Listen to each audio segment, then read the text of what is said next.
Bismillahirrahmanirrahim. Assalamualaikum warahmatullahi wabarakatuh. Selamat malam, Ibu, Bapak, sejahat semua. Kita melanjutkan kelas farmakoterapi. Eh, Kita sudah masuk di sesi 4 ini ya. Dan pada sesi 4 ini kita akan membahas mengenai hipertensi dan risiko penyakit kardiovaskular. Di topik ini mungkin pernah saya sampaikan gitu ya, dan pernah juga disampaikan oleh eh, partner saya, Rizky Hakum. Beliaunya mengangkat topik tentang stroke ya, merupakan yang salah satu dari eh, komplikasi gitu ya. Jadi hipertensi yang uncontrolled. Nah, nanti eh, topik tersebut bisa direview kembali, bisa dicek lagi di dalam eh, YouTube gitu ya, di channel YouTube kelas farmakoterapi dan bisa ditonton ulang di YouTube tersebut. Yang akan saya share juga di grup ya. Terima kasih sekali beberapa senior kami yang hadir di malam ini. Ada Pak Bambang Sidarta dari Malang. Terima kasih Pak Bambang. Bukunya baru tiba begitu. Ini saya belum sempat membacanya karena saya juga baru tiba juga dari luar kota. Kemudian ada Pak Lutfi, terima kasih, dan tentu Bapak Ibu semua ya, sehat-sehat saya, senior saya yang selalu mensupport ya dan mendukung terlaksananya Zoom ini. Nah, ini ada Bu Ening juga. Selamat malam, Bu. Mohon maaf, ini memang masih saya posisi mute gitu karena untuk direcord supaya nanti ketika diupload di YouTube eh, bisa bagus begitu. Terima kasih. Nah, set semua topik hipertensi ini mungkin tak habis-habisnya gitu ya, kita bahas itu rasanya selalu kurang begitu. Karena saya yakin dimanapun sejak berpraktek itu, mau di rumah sakit ya, mau di puskesmas, mau di klinik ya, mau di apotek, ya, itu saya yakin pasti selalu itu ya, tiap hari bertemu dengan pasien yang hipertensi. Saya yakin, ya minimal ada satu lah pasien hipertensi gitu. Mengapa saya bisa yakin demikian? Karena secara eh, angka gitu ya, secara ketika dilakukan survei kesehatan, orang kalau kita kumpulkan gitu, 10 orang berusia lebih dari 40 tahun, itu satu dari tiga itu hipertensi. 30% lebih itu hipertensi. Dan itu semakin prevalen, semakin usia semakin tua, semakin mungkin pasien itu hipertensi. Ya, secara statistik ada demikian. Nah, ini eh, angka yang tidak ada baiknya sama sekali gitu ya. Angka yang sangat menyeramkan ya malah ya. Malah menyeramkan sekali angka tersebut. Eh, Kenapa? Karena komplikasi yang ditimbulkan. Ya, nanti kita akan coba bahas ya sedikit-sedikit ya. Apa saja komplikasi-komplikasi dari hipertensi itu. Bapak Ibu, ini eh, adalah reference yang kita pakai ya. Ini sudah saya share juga di grup ya. Silahkan nanti dibuka di halaman 134 gitu. Mengenai screening hipertensi ya. Ini screening ini pun bahkan sekarang dilakukan pada anak usia sekolah dan remaja. Harapannya ketika di screening sejak dini seperti ini, ya, maka diketahui lebih cepat dan bisa dilakukan intervensi yang lebih baik. Dalam artian, jangan sampai hipertensinya itu aktus begitu ya, atau benar-benar menjadi hipertensi. Jadi kan awalnya kan ada prehipertensi gitu ya, ada tekanan darah sekian gitu. Nah, eh, hal ini mulai sering dilaksanakan ya, maka semakin sering dilaksanakan semenjak ada ya program itu ya, program pemeriksaan kesehatan gratis itu. Ya, di mana ada screening-screening yang sifatnya itu seperti ini ya, pemeriksaan tekanan darah ya, kuesioner ya, wawancara seperti itu. Mulai dari pengukuran sederhana seperti pengukuran lingkar perut ya, kemudian pengukuran berat badan dan tinggi badan supaya tahu BMI ya, Body Mass Index atau indeks massa tubuh seperti itu. Nah, dan tentu saja yang sangat mudah dilakukan dan cepat juga, hasilnya juga menjadi data yang sangat baik sekali adalah pemeriksaan tekanan darah. Jadi ini, pemeriksaan tekanan darah. Tentu alatnya ini sangat eh, terjangkau sekali saat ini ya. Harganya itu mungkin berapa? 200.000, 300.000 sudah dapat alat yang relatif baik begitu. Itu yang harganya di atas itu juga ada banyak ya, macam-macam tipenya dan juga modelnya sangat beraneka ragam, mereknya beraneka ragam. Tapi ini mudah sekali didapatkan sekarang. Semuanya berlomba-lomba memproduksi alat ini karena memang murah, apa, akhirnya jadi terjangkau gitu ya. Dan mudah ya, Pak. Cara pemakainya mudah, siapapun bisa melakukan begitu dan tidak perlu keahlian khusus.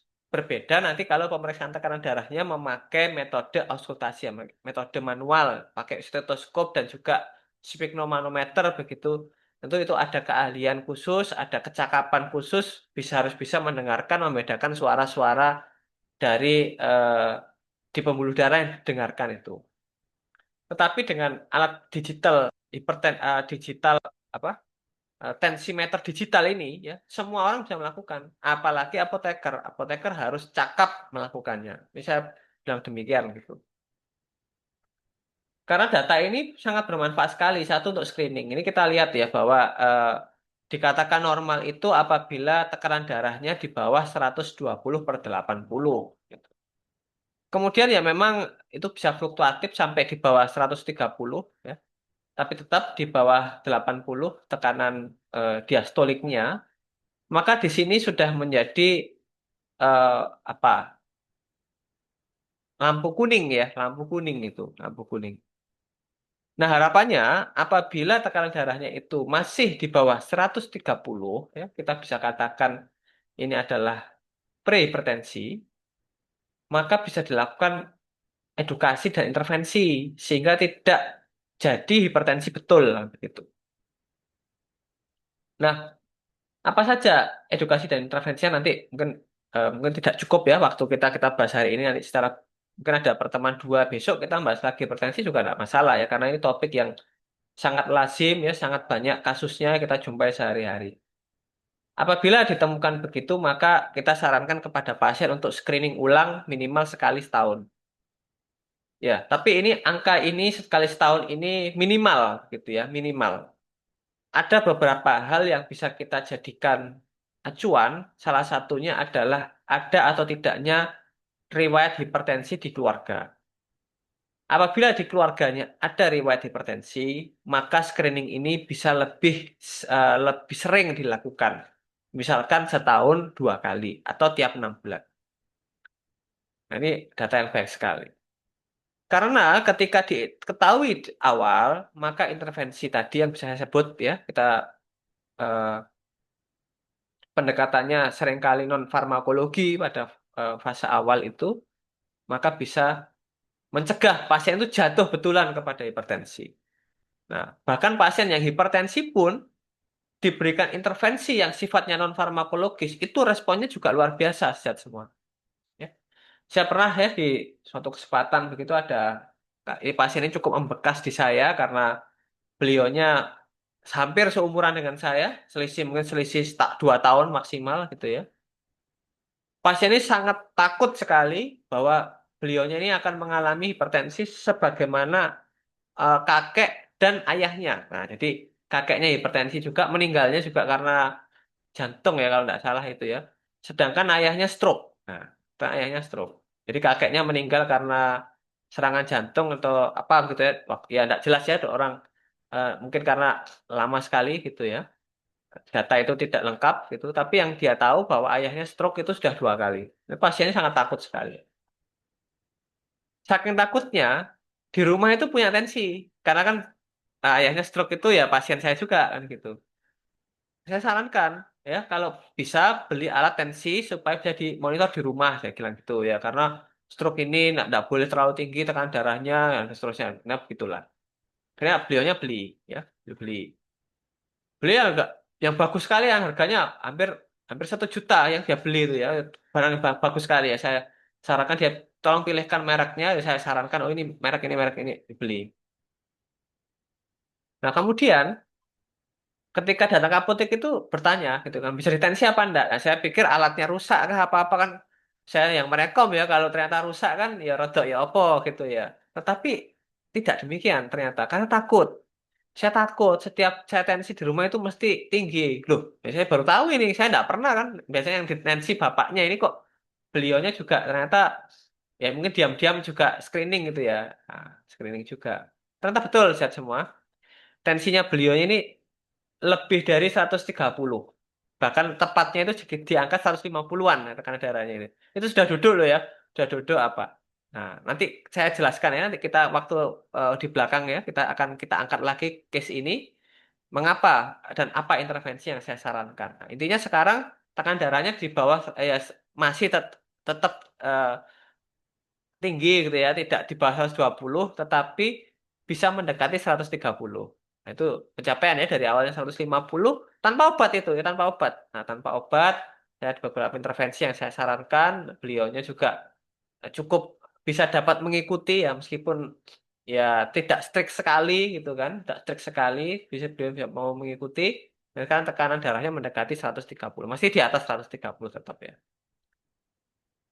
Nah, dengan demikian, nanti ketika memang ya, ketika Bapak Ibu sehat semua ya, atau adik-adik di sini melakukan screening ya, ini bukan hanya pada anak dan remaja ya, semuanya boleh di screening ya. Ketika diketahui tekanan darahnya lebih dari 130 per 80, maka silahkan dirujuk ke puskesmas minimal atau ke klinik ya, ke klinik Pratama untuk dilakukan pemeriksaan tekanan darah dan juga evaluasi yang lebih komprehensif kepada pasien. Tentu harapannya ketika dirujuk ke puskesmas atau kita rujuk ke klinik Pratama, pasien tersebut bisa mendapatkan kesempatan untuk berkonsultasi dengan dokter, ya, tenaga medis. Sedemikian hingga nanti akan ditegakkan diagnosis hipertensi itu di sana. Ditegakkan ini iya atau tidak kan gitu, iya atau tidak. Nah, tentu apabila terdiagnosis hipertensi maka nanti akan juga ada lagi ya edukasi dan juga intervensi yang sudah dilakukan. Intervensi tersebut sekali lagi bukan hanya bicara tentang farmakoterapi atau terapi obat, tetapi juga adalah intervensi-intervensi yang lain yang juga tidak kalah penting di dalam pengelolaan hipertensi. Salah satunya adalah BMI. Nah ini ya sudah spill-spill sedikit ya ciri-cirinya. Nah tentu nanti ketika hipertensinya ini ternyata eh, ada kondisi-kondisi tertentu ya sudah mulai ada kerusakan organ seperti itu. Contohnya apa? Kerusakan organ. Contohnya adalah mengarah kepada kerusakan ginjal, ya, kerusakan jantung atau pembuluh darah yang lain. Nah, maka itu perlu direview atau dinilai ulang dengan lebih cermat oleh spesialistik, pelayan spesialistik itu makanya di sini ada rujukan ke FKTL, Fasilitas Kesehatan Tingkat Lanjut, ya, untuk dilakukan tata laksana di FKTL itu tentu untuk dievaluasi lebih mendalam, gitu. Nah, ini supaya kita eh, cukup menarik gitu ya. Nah, Bapak saya ingin dengar dulu mungkin ada sejawat yang ingin share gitu ya, kasus yang dijumpai di dalam prakteknya ya selama ini. Tentu kasusnya yang ringan dulu ya. Nah, kalau boleh boleh boleh raise hand nanti kita bisa membahas kasus itu. Nah, ini topik hari pertama ini pengantar aja ya, kita sekilas saja supaya tertarik dulu ya mengapa hipertensi penting. Saya yakin semuanya pernah ketemu dengan pasien hipertensi, saya yakin ya. Nah, minimal waktu PKL lah kalau apoteker ya. Ya minimal waktu PKL. Silakan ada yang mau sharing mungkin bisa di kolom chat ya disampaikan gitu. Atau raise hand nanti bisa saya ask to unmute ya karena memang kondisinya masih saya lock untuk open mic-nya. Oke, sambil menunggu barangkali ada yang chat di situ.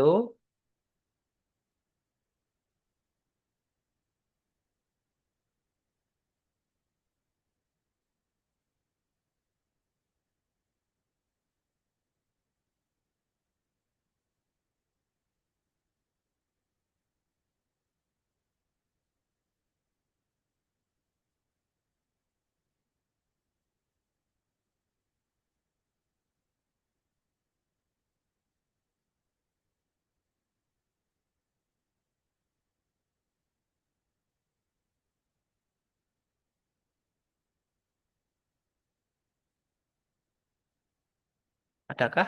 Oh, Bu Ening. Oke, maaf nggak kelihatan Bu. Ya, saya astu unmute. Tes tes Bu. Loh, sudah benar tadi. Ya, coba lagi sebentar-sebentar. Bu Eni, di yes itu. Ya, Makasih, Mas oke, Prim. mantap Bu Eni. Silakan Bu Eni. Ya, ini bagi cerita ya.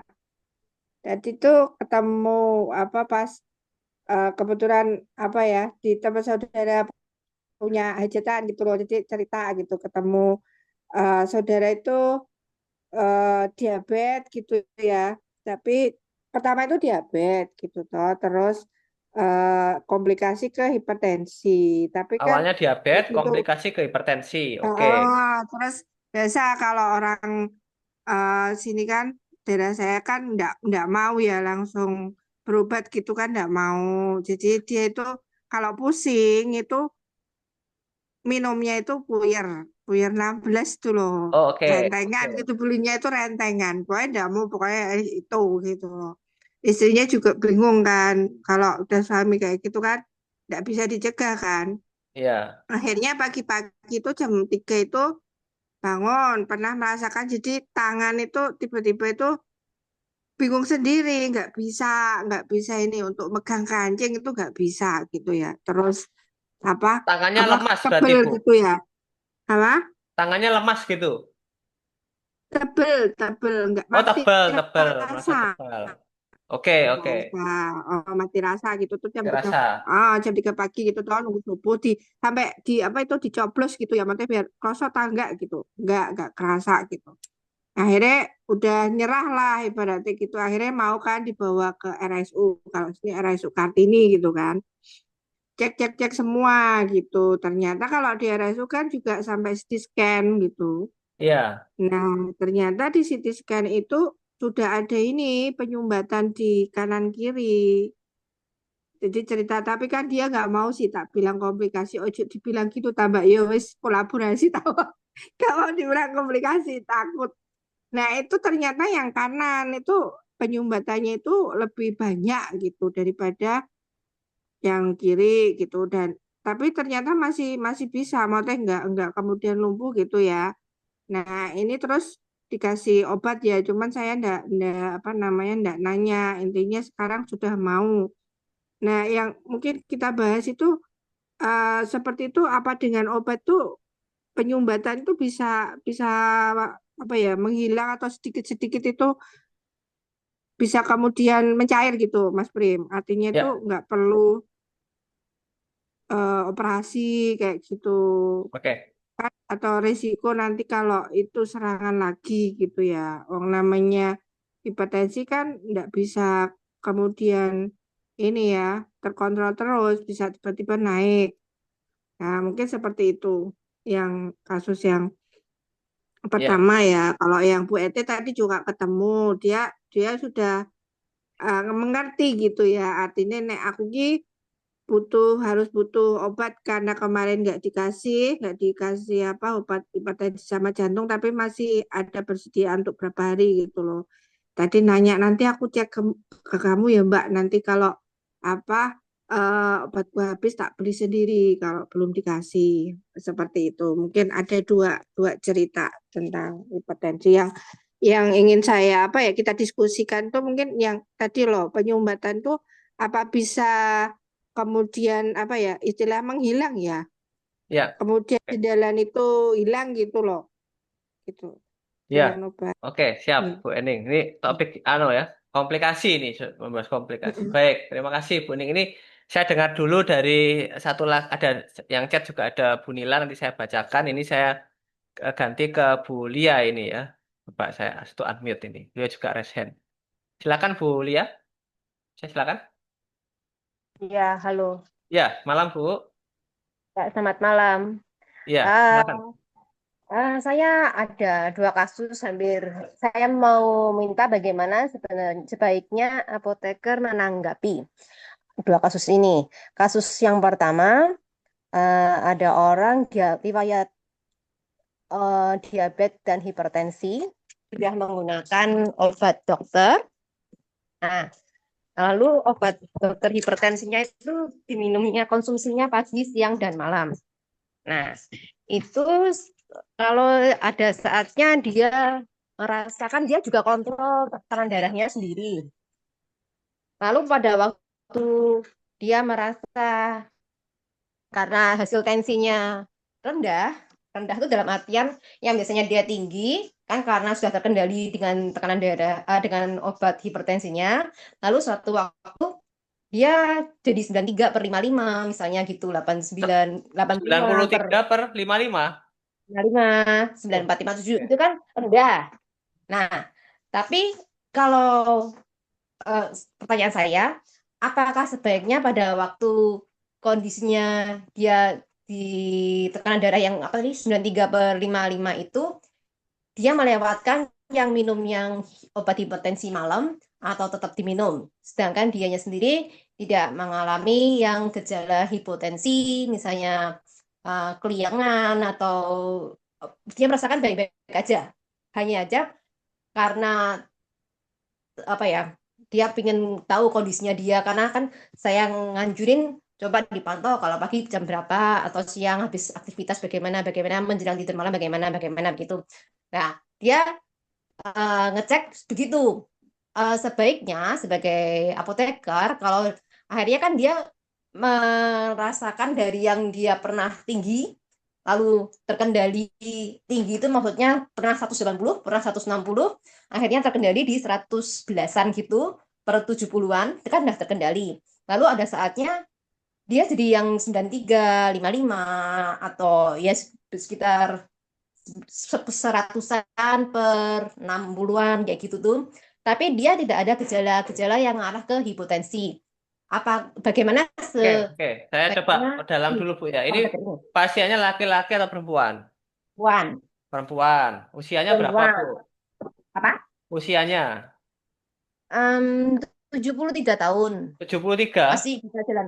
Yap, masih bisa jalan 73. kaki. Oke, Dia baik. baru Kemudian ketahuan obatnya apa? Yang diperoleh obatnya apa aja ini? kalau yang diabetesnya dia metformin 500, Metformin. metformin Oke. 500 2 kali 1. Ya, Berit-berit 2 milinya satu pagi aja, sehari sekali. satu kali ya. Lalu yang amlodipin, Modipin, hipertensinya amlodipin pagi, siangnya andesartan, Losartan. malamnya bisoprolol karena dia Oke. waktu terdeteksi awal dia takikardi sampai Oke. 120-an gitu tuh. Tapi 20. akhirnya terkendali juga apa nadinya itu detak nadinya. Oke, Itu amodipinnya pakai yang berapa, Bu? 5, 10, 10 kandasatan 10. 16. Kondensatan Unitnya 16. 2. Oke, ini paling Itu. tinggi ya. Berarti dua-duanya pakai yang sediaan yang tinggi itu. Bisoprololnya Ya, 5, 5 5. mili, 5 mili. Sekarang tekanan darahnya di 100 belasan. Ya, stabil. Cuman dia Oke, pada waktu tadi kebetulan di orang itu datang lagi, tekanan darah saya kok kadang rendah ya. Tapi oke, rasanya tadi gimana? sampai Kan saya selalu tanya rasa, ya, tapi kan rasa itu subjektif kan. subjektif. Oke. Nah, Heart se, rate-nya berapa, Bu? Sekarang apa? heart rate-nya berapa? Stabil di berapa heart rate-nya? Oh, kalau saya kan karena dia akhirnya sudah mau saya arahin ke dokter jantung, akhirnya kan Oh, oke. ter apa ini apa sudah Ya, langsung dipantau oleh dokter jantungnya. oke. Enggak, saran saya kan akhirnya saya lepas dia untuk obatnya, tapi dia konsultasi kalau masalah-masalah rasa-rasa gitu tuh loh. Nah, itu yang kasus pertama. Hampir Oke. mirip dengan kasus yang kedua. Saya minta tanggapannya. Kalau orangnya hipertensi, usia perempuan 67, 68 gitu, pernah ablasi. Lalu Oke. karena riwayat hipertensi juga, dia rutin minum obat. Suatu waktu jalan-jalan panas-panas, paginya sempat diare. Maksudnya dini hari sempat diare. Tapi pakai enterostop sembuh. Tapi kan tetap jalan-jalan karena itu dalam rangka wisata. Tapi tetap jalan-jalan, baik-baik dia katanya mendingan. Pagi nggak sarapan tapi minum teh. Nah, itu lalu sekitar siang-siangan menjelang makan siang itu karena itu jalan terus. Nah, dia merasa pusing. Dia merasa pusing karena dia takut tensinya naik. karena dia tipenya hipertensi dan sudah saatnya minum obat, jadwal minum obat. Akhirnya dia minumlah amlodipin, amlodipinnya diminum tanpa cek tensi.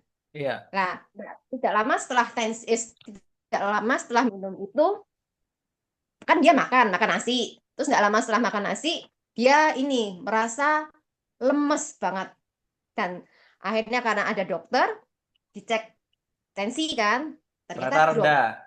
Nah, jadi ketakutannya dia hanya ketakutan sebenarnya ini kan jadwalnya minum obat tensi, Ya. sedangkan dia pusing. Lah pusingnya dia takutnya ke ini pusing karena tensi. Lah mungkin waktu itu dia pusingnya karena hipotensi. Lah Ya. saatnya apoteker itu kan sebaiknya kan lah, merujuk ke yang pertama, kadang ngecek tensi ternyata rendah. Aku stop deh, nggak minum, ternyata tinggi. Nah, itu loh. Itu kan terpacunya pada angka di tensimeter. Nah, sarannya apoteker sebaiknya melihat rasa-rasa itu menyampaikannya bagaimana. Oke, Itu ya. aja, makasih. Baik. Terima kasih. Ya, ini bagus-bagus ya pertanyaannya ya. Ini kemudian yang di chat ada Bu Nila ya dari Bondowoso. Oh, jauh sekali ya dari Bondowoso. Baik. Terkait kaptopil di bawah lidah ketika krisis hipertensi apa bisa diganti bila tidak ada kaptopil gitu ya, diganti lisinopril. Oke, ini bagus sekali juga pertanyaannya. Nah, jadi kasus-kasus tadi semua itu merupakan eh, penyulit ya, penyulit eh, dalam pengelolaan hipertensi pada pasien. Ya, coba kita lihat dulu di kasus pertama gitu ya, kasusnya pertama dari Bu Ening ya, Bu Ening di mana ya? Jepara ya kalau tidak salah ya, di Jepara. Nah, diabetes dengan hipertensi biasanya minum puyer 16, kemudian juga merasa apa tangannya lemas. Nah, itu merupakan salah satu yang kemarin ya, salah satu tanda bahaya bahwa kelemahan atau lemas atau kebas gitu ya pada salah satu sisi terutamanya itu merupakan salah satu tanda bahaya yang memerlukan pemeriksaan lebih lanjut. Maka sudah betul sekali pasiennya tadi kemudian ke rumah sakit dan dilakukan CT scan. Karena apa? Mengapa itu? Karena resikonya adalah kalau ya kelemahan atau lemesnya tadi atau kelemahannya disebabkan karena ada stroke, gitu ya, stroke. Stroke itu bermacam-macam juga. Ada stroke hemorragik, ada stroke emboli, ada stroke trombotik gitu. Nah, nanti bisa dilihat ya di eh, YouTube. Di YouTube juga ada itu. Pernah saya bahas tuh ya dengan bukan saya yang membahas, teman saya membahas, aku membahas mengenai stroke waktu itu. Nanti kapan-kapan bisa kita undang lagi ya membahas topik yang lain. Stroke juga boleh itu. Stroke mau dieksplor banyak masih masih bisa kan begitu. Nah, apakah dengan obat saja bisa meluruhkan begitu ya buntuannya tadi kan ada sumbatan. Nah, berarti sumbatan ini berarti stroke-nya adalah stroke trombotik ya. Atau stroke emboli juga bisa ya, emboli juga bisa. Apa bedanya stroke emboli dengan stroke trombotik? Perbedaannya adalah kalau stroke emboli maka sumbatannya itu disebabkan karena terbawa dari tempat yang lain. Seringkali disebabkannya karena apa? Karena adanya aritmia ya, aritmia berarti aritmis irama jantungnya itu tidak tidak ritmis ya kan misalkan kita berdetak itu ritmenya jelas ya setiap berapa detik sekali setiap berapa sekian detik berdetak kan begitu ya. Nah, misalkan satu satu detik sekali berarti kan semenit 60 kali kan gitu. Nah, ini eh, mungkin juga sama 60 kali per menit tetapi detaknya tidak eh, ritmenya tidak jelas begitu ya. Kadang cepat, kadang lambat ya. Misalkan harusnya kan duk duk duk duk. Nah, itu seperti itu ya. Jadi ritmenya jelas. Tetapi kalau aritmia, maka ritmenya itu duk duk duk duk duk. Nah, itu jadi duk duk. Nah, seperti itu. Jadi ritmenya tidak. Dan itu bisa menyebabkan terjadi turbulensi di dalam jantung. Kalau turbulensi maka darah itu bisa gumpalannya tadi bisa terbawa aliran darah sampai sampai ke pembuluh darah di otak nanti menyebabkan namanya stroke emboli, ya, buntuan. Bisa juga karena DVT ya, deep vein thrombosis ada banyak sekali itu. Kemudian ada stroke yang disebabkan karena trombotik tadi ya, yang mungkin kasusnya Bu Ening dugaan saya sih stroke-nya trombotik. Tentu ketika stroke trombotik itu terapinya atau tata laksananya itu bermacam-macam ya, bermacam-macam. bisa dengan dipakai trombolitik ya, bisa diambil buntuannya memakai intervensi ya, dipakai eh, dipasang seperti dipasang kateter begitu ya. Nah, tetapi ada juga diberikan obat saja, obat minum gitu. Tentu itu sangat tergantung dari lokasinya ya, kemudian berapa lama semenjak diketahui stroke gitu ya. Nah, itu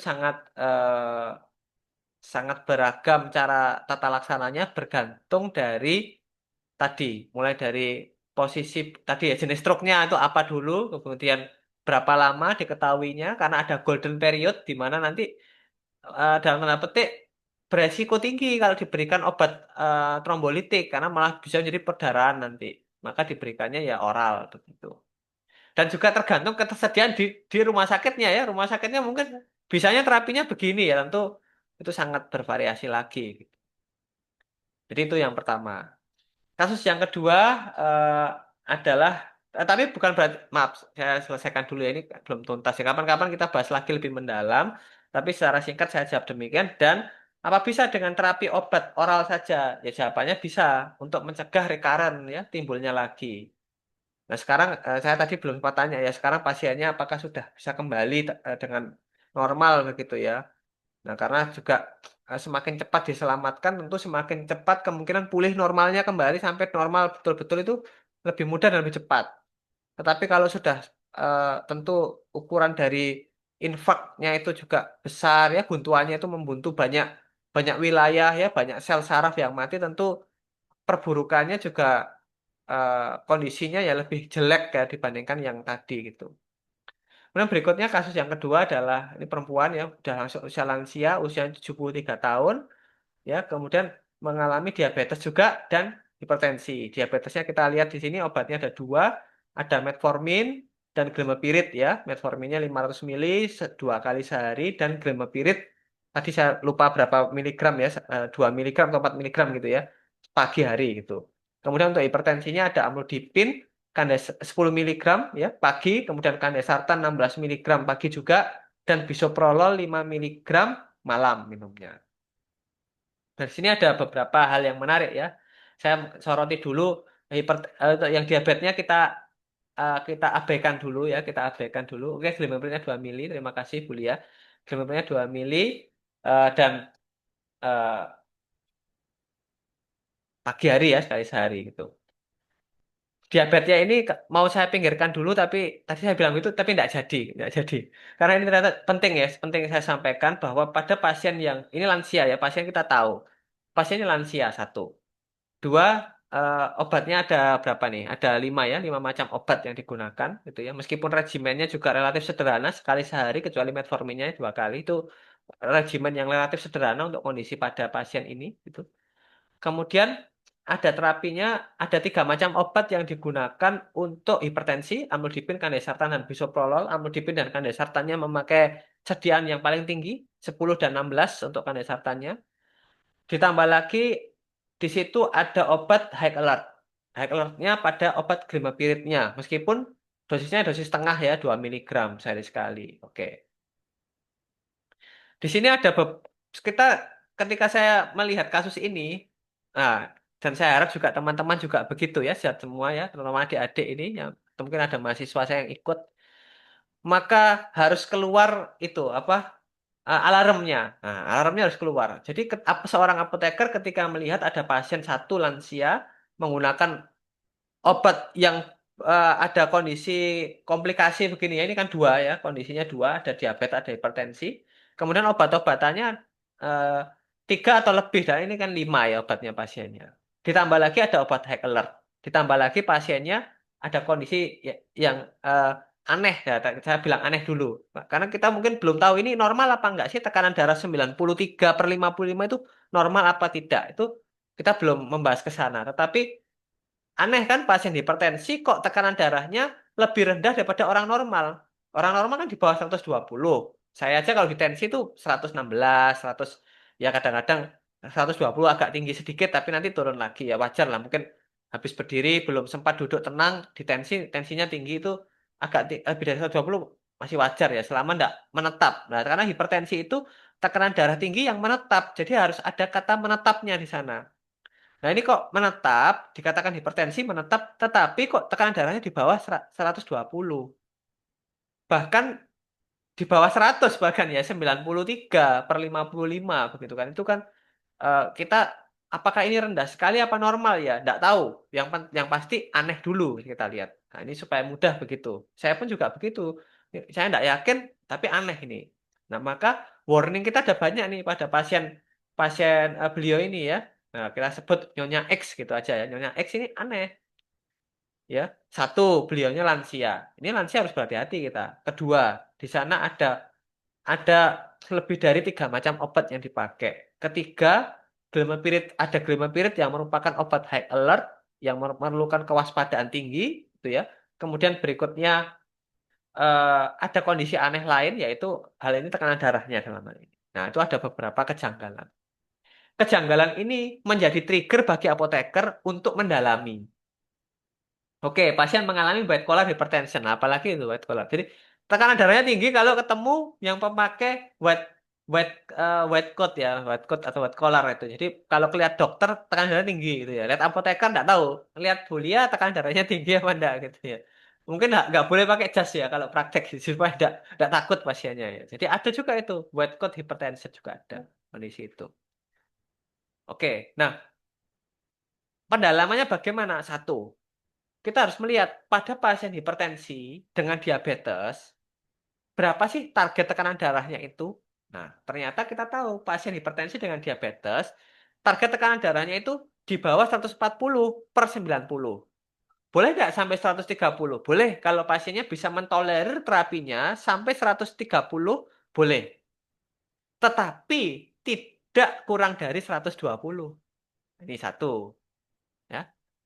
Jadi target terapinya adalah di bawah 140, syukur-syukur kalau bisa lebih rendah lagi di bawah 130/90. Tetapi tidak di bawah 120/80. Satu ini.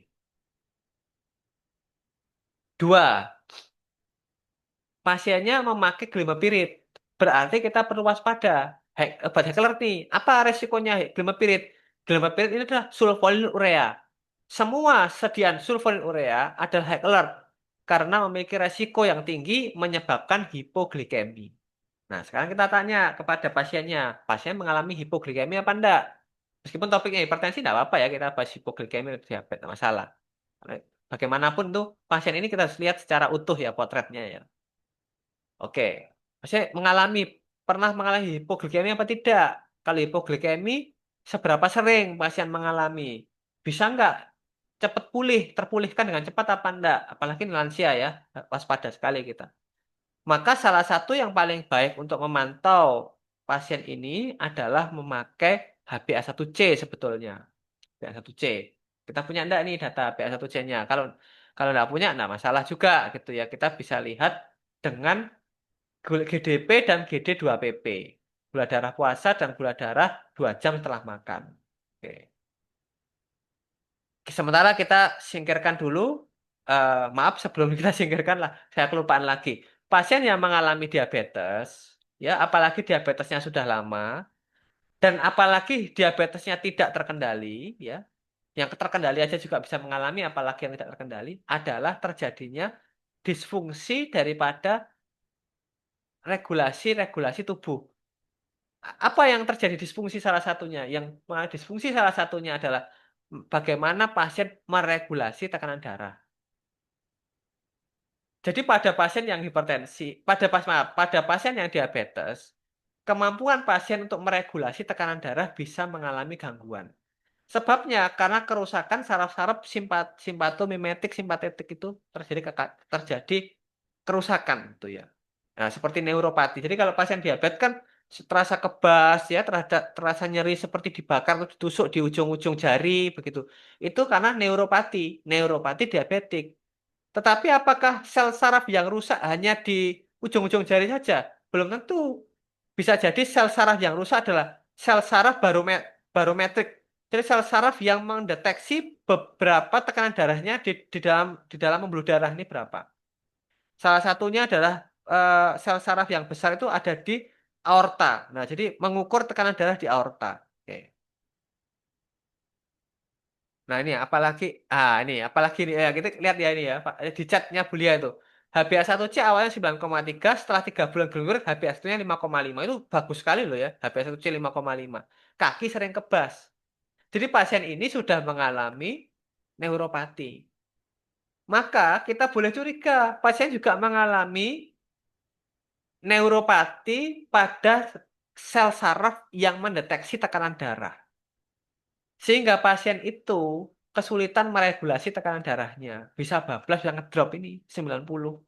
Tidak mengagetkan bagi saya. Karena ini mungkin lazim tidak lazim saya tidak punya datanya, tetapi hal ini sangat logis dialami pada pasien hipertensi. Pasien diabetes ya, yang hipertensi gitu. Problem keduanya adalah pasien ini memakai bisoprolol, ya. Pasien ini memakai bisoprolol, ditambah lagi bisoprololnya kombinasi dengan dua obat hipertensi yang lain, amlodipin, kandesartan, dan bisoprolol. Ada tiga. Maka kita bisa bayangkan ya, kita mengeblok berbagai titik dalam pengakuran tekanan darah, regulasi tekanan darahnya pasien.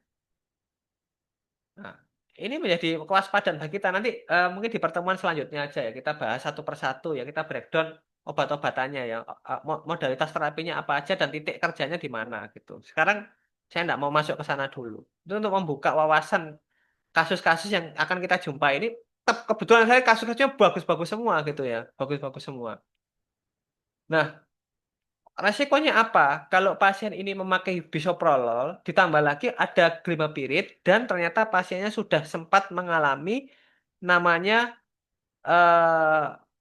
ini neuropati. Ditambah lagi HbA1c-nya itu cenderung bagus, di bawah 6,5 HbA1c-nya, Bapak Ibu. Ini kita lihat ya, HbA1-nya di bawah 6,5 tuh, itu bagus sekali tuh. Maka resikonya pasien mengalami hipoglikemi. Kalau hipoglikemi, salah satu tanda bahaya hipoglikemi itu adalah mengalami takikardi pasiennya. Ya, hipoglikemi mengalami takikardi. Mengapa pasien hipoglikemi mengalami takikardi? Itu sebenarnya salah satunya kita bisa membayangkan bahwa nutrisi yang diterima, kan hipoglikemi kan gula darahnya turun ya. Sedangkan sel-sel itu membutuhkan tadi glukosa, yang mudah dicerna kan glukosa nih oleh sel ini glukosa. Ketika glukosanya menurun, maka tubuh ini mempercepat suplainya. Suplainya dipercepat, yaitu tadi dengan meningkatkan kecepatan memompa. Nah, begitu. Jadi takikardi pasien mengalami takikardi. Mengalami takikardi, tetapi takikardinya nggak bisa terlaksana kan gitu. Kenapa, Gus? Karena ada bisoprolol ini. Nah, pasien mengalami bisoprolol ini dihambat, takikardinya itu dihambat sebab ada bisoprolol. Itulah yang disebut sebagai masking effect. Nah, itu kemarin ada yang chat saya. Kemarin kan di grup kan kita bahas tuh. Saya bilang bisoprolol tidak direkomendasi, bukan apa ya, pilihan pertama obat hipertensi pada pasien ini, saya bilang begitu di grup. Itu ada yang tanya ya, ada yang tanya gitu kan, kenapa tidak disarankan? Nah, kemudian ya saya tidak langsung menjawab begitu ya. Nah, beliaunya sudah bisa menemukan sendiri jawabannya bahwa bisoprolol itu menyebabkan tertutupinya efek hipoglikemi pada pasien.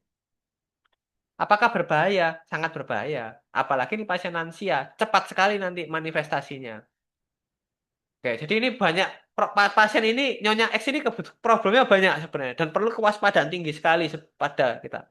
Sekarang bagaimana kita menyikapinya? Kita sudah menemukan beberapa titik berbahaya pada pasien ini yang perlu kita waspadai. Sekarang bagaimana memanage pasiennya? Satu, apa dulu nih yang paling berbahaya? Yang paling berbahaya nampaknya adalah hipoglikemi pada pasien. Oke, hipoglikemi. Hipoglikemi pada pasien berarti pasien satu harus kita pantau secara ketat GDA, GD2PP. Kalau perlu GD jam dini hari. Nah, jam 2 atau jam 4 pagi gitu ya. Mau diperiksa enggak apa-apa, sesekali aja diperiksa. Malam-malam tuh diperiksa. Tengah, bukan malam ya, dini hari. Mengapa demikian? Mengantisipasi pasiennya mengalami hipoglikemi pada saat tidur. Kalau hipoglikemi pada saat tidur, pasiennya tidak sadar, apalagi malamnya minum bisoprolol, makin tidak sadar pula pasiennya karena tidak takikardi. Pasiennya bisa tidurnya bablas. Nah, itu resikonya. Ya, pagi-pagi dibangunkan kok tidak merespon sudah gitu. Oke. maka pasiennya bisa kita sarankan untuk memiliki alat di rumah. Apalagi sekarang sudah ada alat continuous glucose monitoring. Bisa dipasang nanti akan mengukur glukosa itu secara berkala selama berapa ya? Selama 5 hari apa ya? 5 atau 7 hari gitu. Nanti bisa saya share apa fotonya di grup ya. Tapi saya share itu bukan bermaksud promosi ya. Kebetulan saya tahu ada merek itu. Saya tidak disponsori oleh oleh pabrik tersebut gitu ya. Oke, itu satu. Kalau pasien mengalami hipoglikemi, maka tata laksana hipoglikemi itu sempat kita bahas di pertemuan pertama, nanti bisa direview lagi ya. Ya minum minum gula, pastinya dengan diberikan gula. Itu satu. Dua, kalau mengalami hipoglikemi, eh, bagaimana tata laksana berikutnya? Tergantung gula darahnya respon apa enggak, naik apa enggak, gitu kan. Maka kita bisa pertimbangkan sebenarnya nanti untuk misalkan mengurangi glimepiridnya ya, karena HbA1c-nya ini sebenarnya bagus loh ya, 5,5. Tapi data lain saya enggak tahu gitu ya, nanti bisa dievaluasi, kita bisa rekom tuh sebenarnya kepada dokternya ya. Bagaimana kalau kita kurangi? Tapi tentu nanti dikurangi bisa jadi naik sih HbA1c-nya ya, karena pasiennya eh, mungkin stabilnya dengan 2 gitu ya. Dikurangi 1 kan turun 50% tuh. Maka kita sebenarnya bisa lihat juga ya bagaimana konsumsi intake karbohidrat hariannya ya. Karena itu juga menjadi salah satu faktor yang mempengaruhi capaian glukosa darahnya pasien ini. Itu satu. Sekarang kita masuk ke hipertensinya. Ini eh, obatnya 3 macam, amlodipin, kandesatan, bisoprolol. Bisoprololnya ini, nah itu tadi, heart rate-nya berapa? Kalau heart rate-nya sudah normal gitu ya, apalagi tak pasiennya memakai Glimepiride, sebenarnya bisa kita rekom bisoprololnya ini dilepas saja. Kalau tidak mau dilepas ya dikurangi lah, pakai bisoprolol 2,5 miligram aja, dikurangi dosisnya. Bagaimana dengan dua obat lain, amlodipin sama kandesartan? Itu juga sama. Kita bisa merekomendasikan kepada dokternya, penanggung jawabnya, gimana kalau dikurangi amlodipinnya. Katakan pakai amlodipin 5 atau kandesartannya yang dikurangi atau dua-duanya dikurangi amlodipin 5 miligram sama kandesartannya 8 miligram. Dua kombinasi ini sebenarnya oke-oke aja gitu ya karena kandesartan sendiri memiliki sifat renoprotektif, jadi sangat rekomendasi sekali pada pasien DM dengan hipertensi, sangat baik sekali memakai kandesartan, bahkan first line-nya adalah kandesartan. Lebih tepat, salah ya saya ralat. First line-nya lebih tepatnya adalah memakai golongan ACE inhibitor, PRIL ya, captopril, lisinopril, ramipril dan lain sebagainya. Tetapi seringkali pasien mengalami eh, tidak toleran ya dengan pril ya, meskipun jumlahnya saya kok setahu saya kok tidak banyak. Saya sendiri belum pernah mengalami benar-benar pasiennya itu yang sampai tidak bisa mentolerir golongan ACE inhibitor ini. Ya, captopril mungkin sulit ya karena 3 kali sehari, 2 sampai 3 kali sehari ya. Kalau pakai yang lisinopril, ramipril kan sehari sekali. Dan saya jarang sekali tuh pasiennya nggak bisa mentolerir dengan lisinopril, efek sampingnya batuk atau apa itu tidak muncul ya pada pasien. Nah, ini nanti mungkin yang pernah menjumpai pasien yang memakai ACE inhibitor problemnya apa mungkin bisa disampaikan gitu ya. Nah, kemudian pakai kandesartan. Kandesartan ini juga boleh ya karena di ARB itu ya eh, bekerja di tempat yang mirip ya. Kalau tadi ACE inhibitor di menghambat ACE, menghambat angiotensin converting enzim, kalau kandesartan ini menghambat angiotensin reseptor ya, maka ARB, angiotensin reseptor blocker. Jadi memblokade reseptor angiotensin. Nah, itu. Nah, jadi bisa kita sarankan untuk dikurangi ya. Heart rate awal lebih dari 100 setelah bisoprolol 69 sampai 83. 69 ya masih di atas 60. Pasien ini sebenarnya HR-nya itu diharapkan sekitaran 60 ya. Jadi sebenarnya itu juga masih tinggi ya karena kalau 80 juga itu tapi ya tadi mungkin bisa kita menimbangnya antara resiko dengan hipoglikemia tadi ya. HbA1c 5,5 soalnya. 5,5 itu rata-rata glukosanya itu di bawah 180 loh sudah. Sudah mencapai target tuh sebenarnya. Nampaknya sudah mencapai target tuh sebenarnya pasiennya. Maka bisa jadi glimepiridnya yang kita kurangi ya. Bisa kita atur seperti itu. Atau ini bisoprololnya yang dikurangi ya. Jadi 2,5. Atau amlodipin sama kandesartannya aja yang dikurangi. Misalkan bisoprololnya mau tetap pakai 5 karena itu juga udah relatif kecil ya, 5 miligram udah kecil ya, karena ada 10 ya. Ya dosis tengah-tengah lah bisoprololnya ini. Jadi begitu Bu Lia, rekomendasi saya amlodipinnya sama kandesartannya bisa kita pertimbangkan untuk di-adjust ya, atau bisoprololnya juga tiga-tiganya ini. Nah, tentu keputusan itu ada di dokternya. Kita bisa sampaikan ya bahwa pasiennya mengalami eh, hipotensi. Pasiennya kita bisa katakan hipotensi ya, karena di bawah 100 tuh pasiennya tekanan darahnya. 93/55 itu juga tidak baik bagi pasien. Meskipun pasien tidak ada keluhan, itu tidak baik karena perfusi ke organ juga terganggu artinya. Nah, itu ke problemnya di sana. Termasuk perfusi ke otak ya, yang merupakan organ yang sangat sensitif sekali gitu ya. Kalau terjadi depresi supply begitu. Itu jawaban saya untuk kasus yang kedua gitu ya, Nyonya X. Kasus yang ketiga tadi sama usianya 63 begitu ya. Nah, itu jawaban saya juga mirip gitu ya, bahwa problemnya adalah bagaimana kita memonitor ya, memonitor capaian terapi. Nah, berapa capaian terapinya nih? Tercapai apa tidak? Atau kebablasan ya, kebablasan. Nah, kalau kebablasan juga tidak baik. Maka sangat disarankan pasiennya punya alat ini di rumah supaya bisa kontrolnya bisa sendiri dilakukan di rumah, nanti tinggal dicatat nanti. Catat seminggu sekali atau 2 minggu sekali, kasihkan kita nggak apa-apa, kita review kan. Oh, ini stabil, stabil tinggi, stabil rendah. Loh, ini stabilnya rendah sekali misalkan. Itu juga tidak kita kehendaki gitu ya, karena mengganggu juga ya dari fisiologi-fisiologi pasien yang lain. Nah, oke, dan berikutnya adalah pertanyaan dari Bu apa tadi ya? Di chat tuh. Bu Nila ya dari Puskesmas Tegal Ampel, Bondowoso. Jawaban saya belum bisa menjawab dengan clear ya, apakah lisinopril bisa digunakan di bawah lidah.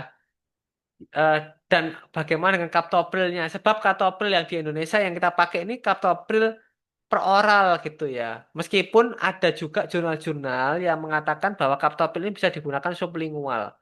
Tetapi yang menjadi pertanyaan saya, apakah bisa kaptopril peroral dipakai sublingual dan tetap efektif? Nah, mungkin nanti bisa diceritakan tuh ya, Bu Nila bisa cerita, apakah pasiennya diberikan kaptopril sublingual, tekanan darahnya jadi terkendali, jadi turun ya. Ini pada krisis hipertensi gitu ya. Krisis hipertensi itu tekanan darah di atas 180. 80 per berapa? Per 90 ya. Di atas 180/90 ya. Krisis hipertensi. Diberikan kaptopril untuk mengendalikan tekanan darah dengan cepat ya, dengan kaptopril. Sebenarnya idealnya itu tentu memakai nimodipin gitu ya. Pakai nimodipin ya, pakai nikardipin. Nah, seperti itu yang bisa dititrasi. Tetapi ya puskesmas mana punya ya nikardipin, nimodipin ya. Pakainya itu aja, pakainya kaptopril gitu. Boleh-boleh aja, boleh-boleh aja. Ya. Selama kita bisa monitor pasiennya dengan baik. Tuh. Nah, ini kasusnya kebetulan bagus-bagus ya. Bagus-bagus semua. Turun 180 jadi 150. Dalam waktu berapa cepat Bu Nila? Mungkin ini bisa di-sharing kan nih, bagus sekali nih. Bisa jadi skripsi ya, mahasiswa kalau ada mahasiswa mau skripsi boleh ya topik ini. Tapi kalau ini levelnya kalau sampai evaluasi ini ya level S2 sih sebenarnya. Tapi tidak apa-apa lah kalau mau lihat profil penggunaan kaptopril di puskesmas untuk atau di rumah sakit untuk krisis hipertensi. Nah, oke, sekarang coba saya share lagi sambil kalau ada yang mau sharing. Ini kebetulan waktu time out ya, waktunya juga udah habis juga ya. Ada beberapa buku, nanti saya share ya, beberapa referensi yang bisa kita pakai adalah pedoman PNPK hipertensi ini bagus sekali ya, 2021. Kemudian juga dari Perkeni juga ada ya, maaf dari Perki, maaf Perki, Persatuan Perhimpunan Dokter Kardiovaskular ini ada Perki ini. Ini juga 2021. Ini hipertensi juga ada hipertensi pulmonal ini bukan hipertensi biasa ya, ini maaf saya salah buka ini ya. Dan tentunya ini ya care pathway ini screening hipertensi ini untuk eh, untuk pasien dewasa. Kalau tadi kan untuk pasien anak ya, ini juga pasien dewasa yaitu di atas 15 tahun ini juga sama ya. Eh, oke, terima kasih Pak Rofik diralat ya. Lebih dari 180/110. Nah, itu kurang 10 ya belakangnya. Nah, kita bisa lihat di sini. Ah, ini ya, edukasi gaya hidup. Nah, kita klik nih. Nah, edukasinya adalah ini. berhenti merokok. Nah, tadi pasien kita saya tutup dengan cerita pasien saya tadi ya, pasien yang berusia sekitar 30 tahun, 30 lebih ya, di bawah 35 pasiennya. eh Pasiennya kebetulan pasiennya itu merokok, Bapak Ibu, pasien saya itu merokok, ya kemudian juga obes. Nah, taunya obes bagaimana? Kita menghitung dari berat badan dan tinggi badan. Ya, tahu rumusnya bagaimana? Berat badan dibagi tinggi badan dalam meter kuadrat. Waduh, kok ngitung-ngitung begitu ya? Pusing ngitungnya. Nggak usah khawatir, tinggal buka aja eh, di Google gitu ya, diketik aja di Google. Ntar kita testingkan ya. Nanti testingkan ini dipakai ya browsing gitu ya, browsing aja biasa ya. BMI kalkulator. Nah, itu ya kalkulator nih, masukkan. Ya. Nah, kemudian ini usia pasien katakan 35 ya, laki-laki tingginya sesaya ya 175-an ini kalau nggak salah, lebih tinggi sedikit dari saya. Berat badannya ini. Berat badannya adalah 108 Bapak Ibu pasiennya. Nah, masuk apa kategorinya? Ternyata masuk obesity ya, obes pasiennya. Obes kelas 2. Nah, tuh. Nah, karena range BMI-nya itu ada di range normalnya adalah 18,5 kilogram per meter square sampai 25 kilogram per meter square. Sedangkan pasiennya ini BMI-nya ada di 35,3. Nah, pasiennya itu terus sempat ya menurunkan sampai 90. Apakah cukup berat badannya turun sampai 90? Ternyata tidak cukup Bapak Ibu. Berat badannya 90 itu BMI-nya masih 29,4 itu masih masuk kategori overweight. Berapa berat badannya yang ideal pada pasien ini? Maka berat badannya ya harus turun lagi sampai BMI 25. Coba berapa ya? Mungkin sekitar 70 70-an. Coba 80 dulu ya. Nah, ini pasien sekarang di angka 80 besar kalau nggak salah. Saya sudah agak lah. Tuh, 80 nah masih overweight tapi udah mendekati ya. Udah mendekati 25. Ya pasiennya memang masih overweight ya. Saya masih melihat pasiennya kelihatan kok kita. Pasien overweight itu kelihatan. Itu satu ya. BMI-nya berapa? Kemudian kita lihat lagi apa setelah BMI apa lagi? BMI oke ya. Berhenti merokok ini pasiennya masih pakai vape ya. Tapi sudah nggak merokok tapi ganti vape.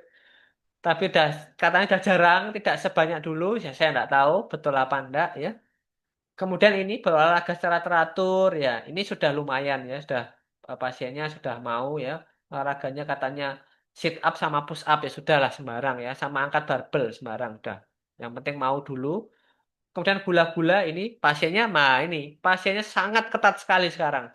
Beliaunya ini sekarang ketat sekali dalam hal gula-gula ini ya. Dulunya sukanya ini soft drink ini kebetulan ya. Nah, merek-merek begini sekarang nggak mau lagi ya. Sekarang maunya rendah karbo. Ya, rendah karbo, rendah lemak ya pasiennya ini. Nah, itu sudah sangat bagus sekali maka bisa menurunkan tekanan darahnya. Sekarang tekanan darahnya itu 130 besar tanpa obat sama sekali.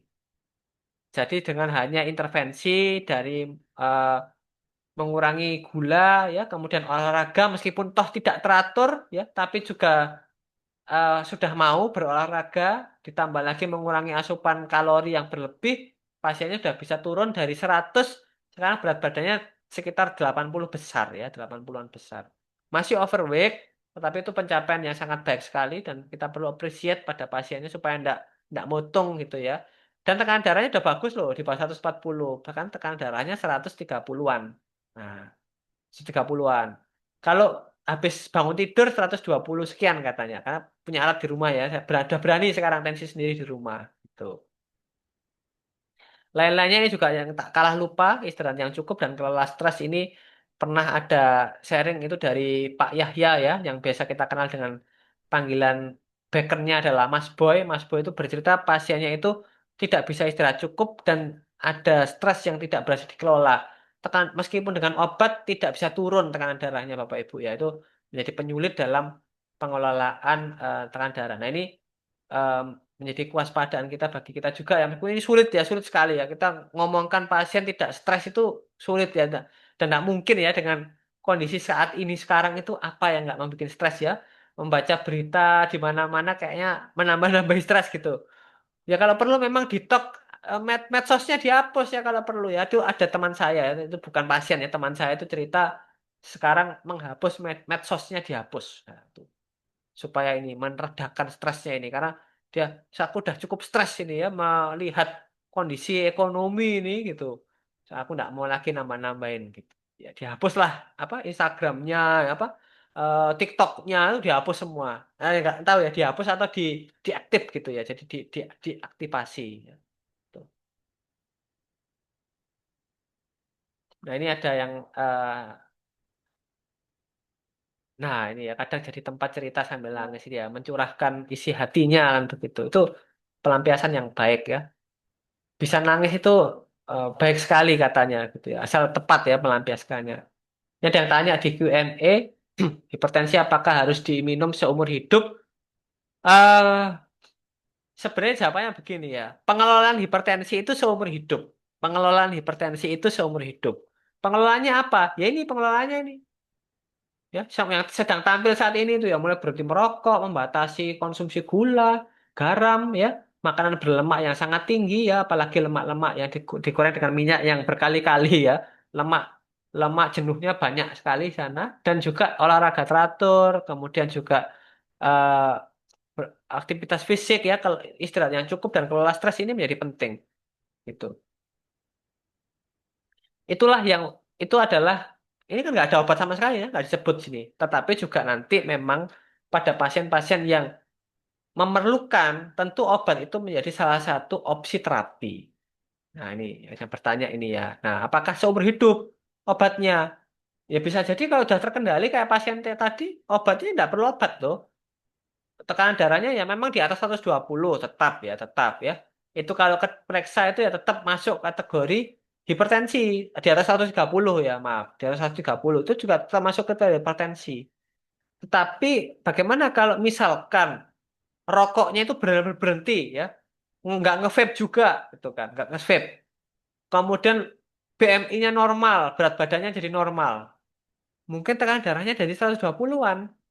Nah, maka nggak perlu kan dengan obat. Nggak perlu seumur hidup minum obat.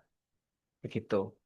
Tetapi kalau hipertensinya itu sudah aktus, ya, sudah betulan hipertensi, sudah lama hipertensinya, bahkan tidak ketahuan, ya, sudah jadi komplikasi, maka obatnya ini yang menjadi sulit untuk dilepaskan.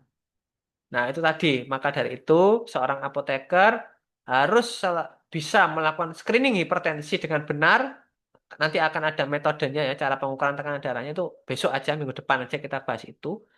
Mungkin bulan ini tapi hipertensi kali ya 4 pertemuan ya, 4 kali gitu hipertensi. Kayaknya itu nggak habis-habis juga tuh. Ini aja lebih dari sejam eh, belum belum juga bahas tuh targetnya berapa untuk kondisi itu belum kita eksplor satu persatu ya dengan mendalam. Nggak apa-apa ya. Pelan-pelan aja kita bahas karena topik ini nggak ada matinya hipertensi ini. Jadi begitu ya ini yang berhubung yang bertanya adalah anonimus. Jadi saya nggak tahu siapa. Tetapi jawabannya begitu. Ini mungkin tanya ke kalau pasien tanya gitu ya, kita jawabnya begitu. Ya bisa jawab begitu itu ya. Pengelolaan hipertensinya seumur hidup. Obatnya tergantung kondisinya.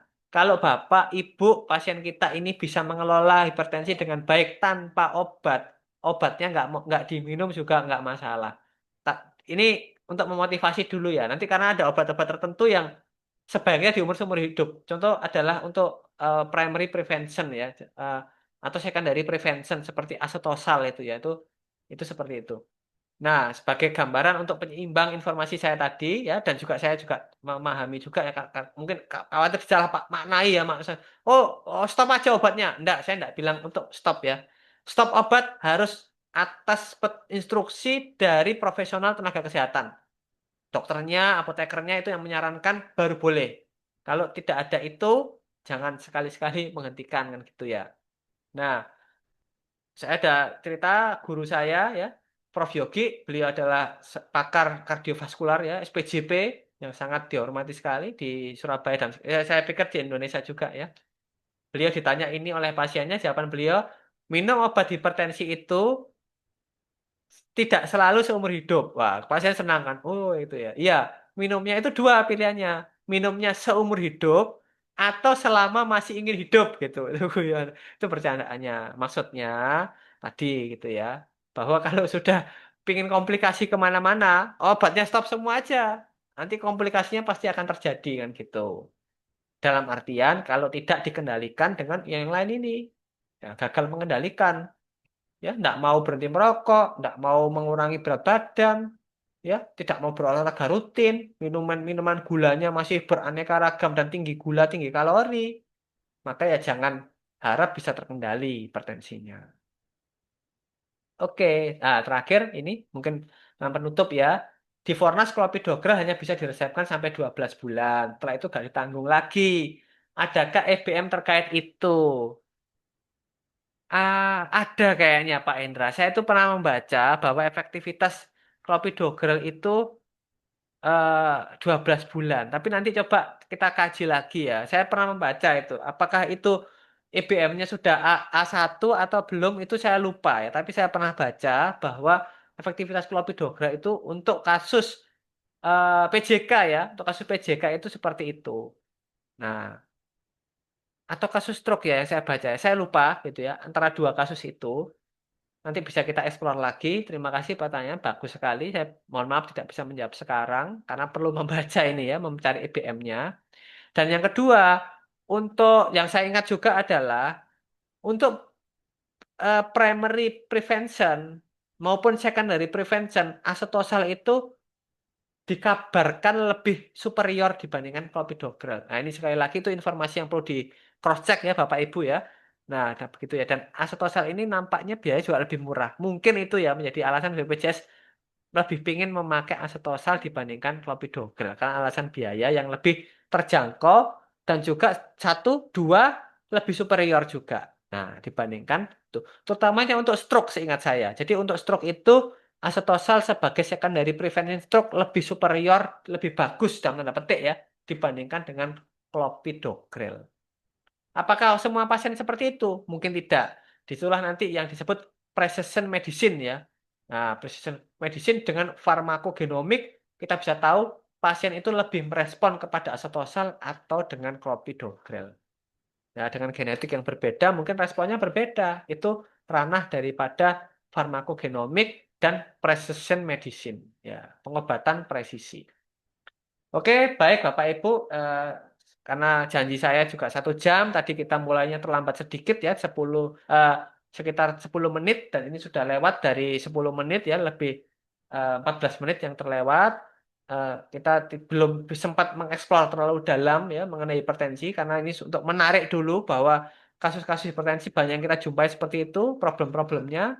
Nanti kita mungkin akan problem base ya, saya paparan sebentar kemudian kita membahas kasus dan demi kasus karena saya yakin sejak semua punya banyak kasus ya, baik itu sederhana, baik itu komplikasi, baik itu multimorbid dengan berbagai kondisi, silahkan disampaikan, tidak masalah ya, kita saling belajar di sini ya, saya sebagai fasilitator menyampaikan sepanjang yang saya tahu. Nah, demikian yang bisa saya sampaikan untuk pertemuan hari ini tentang topik hipertensi. Kita berjumpa lagi minggu depan dengan topik hipertensi lagi. Silahkan kalau mau nyimak, nanti akan saya kirimkan juga link YouTube hipertensi sebelumnya, seperti saya bahas. Dan juga topik stroke ya, ada 2 topik kardiovaskular yang pernah kita bahas, stroke dan hipertensi. Nanti kita review lagi, supaya bekal minggu depan mungkin kasus-kasusnya bisa lebih banyak dan lebih beragam lagi. Bu Ening, Bu Nila, dan Bu Lia, terima kasih. Minggu depan disiapkan lagi kasusnya Bu, kalau masih ada boleh ya. Yang lain juga disiapkan juga ya kasus-kasusnya biar kita bisa review bersama-sama. Sekali lagi terima kasih atas sejat-sejat senior-senior saya yang hadir di ini. Saya tidak bisa sebutkan satu persatu. Dukungan Bapak Ibu sejawat untuk terlaksananya kelas farmakoterapi ini sangat saya hargai dan saya tidak bisa cukup ya berterima kasih untuk hal itu.